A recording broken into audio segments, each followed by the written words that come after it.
Hey brother, it's Dan with Good Guys to Great Men. Thanks again for watching today.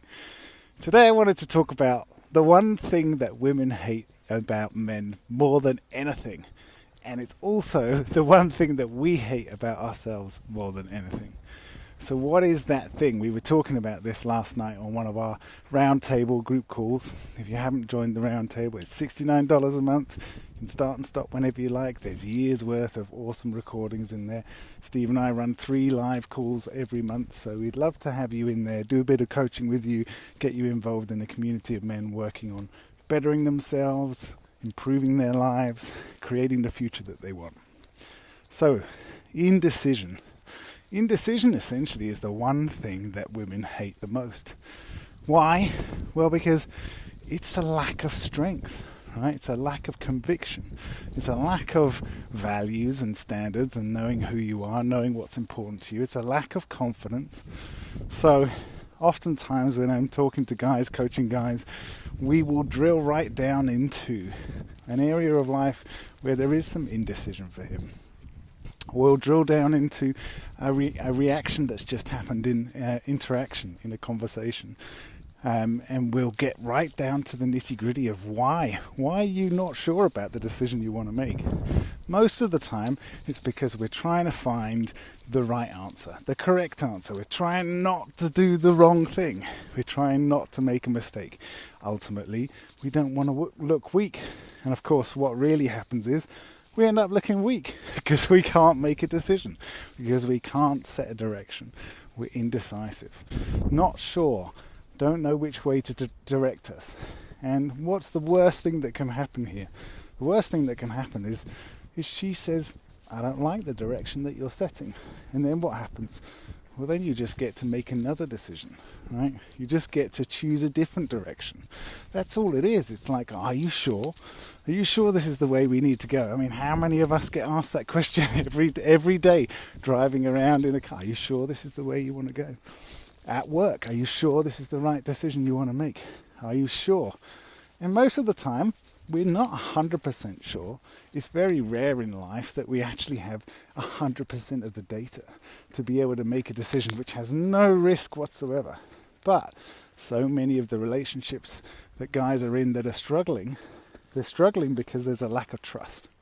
And there's a lack of trust because we don't have conviction. We're not clear. We're not sure about making decisions and setting a direction. We don't know what we want. We're not clear. We're not clear who we are. We're not clear what direction we want to go in. And we're kind of waiting for somebody else to take the risk for us. And so, of course, trust is directly linked to risk. If you're willing to take a risk, you can build trust. Even when it doesn't work out the way you hoped it would have worked out, you're still building trust because you're willing to make a stand. You're willing to make a stand for what you think, what you believe, a direction, who you are. And that's the essence of trust. That's the essence of attraction. That's the essence of connection. All that good stuff is right there underneath indecision. So find a direction, make a choice, make a decision. You'll feel more confident in yourself, even if things go not the way you think they would. The biggest, most impactful kind of indecision that we can have as a man is indecision about matters of the heart, right? About who we love, about our relationship, our marriage. So what does this look like? Indecision in a relationship looks like, I'm not sure whether I'm 2 feet in. I like looking at other women, I like looking at porn, I like spending my time fantasizing about alternatives. Right? That's what indecision looks like. And we think, she doesn't know that I'm slightly indecisive about the relationship. Guarantee you she knows. She can feel it. It's there. It's there in the mix, in the connection between the two of you. Whether you say anything about it, whether you get caught out doing something about it, it's there. Right? So if you are feeling indecisive, this is something you really need to get to the bottom of. Why is it so important? Well, most of us are feeling indecisive because we want to have a more passionate, more connected, more intimate, more sexual, more fun relationship, right? We've been together for a long time, 10 years, 15 years, 20 years, even 30 years. And we've got to this point in relationship where, yeah, we're just roommates, or we're not necessarily having the connection and intimacy that we really believe that we can have. There's still a good sense of love and companionship there, but we want more. And so your indecision, your indecisiveness, your lack of commitment really does have a huge effect on how she feels attracted to you and how she wants to open herself up and be vulnerable with you. And if she doesn't feel safe, if she doesn't feel like you're 2 feet in, if she doesn't feel your conviction and your willingness to set a direction and try and be 2 feet in, then she will keep those walls up. You know, she will keep testing you. She will keep challenging you.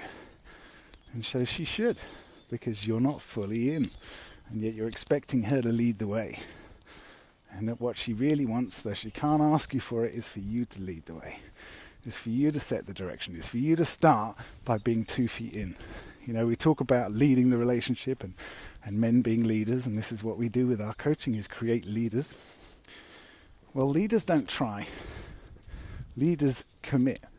You know, they commit. They have a vision. They set a direction and they start heading in that direction. And if that's not what you're doing, if you do it a little bit, try and then back off and sulk and get pouty, you're not leading it. You need to commit. How do you commit, right? You've got to have a vision. Not only that, you've got to have a vision of who you are becoming, how you want to evolve as a man, and you need to have a vision of how do you want your circumstances to evolve. Now, we're always talking about the fact that you can't control somebody else's choices and their behavior, but you can certainly give them a reputation to live up to, give them a vision to respond to.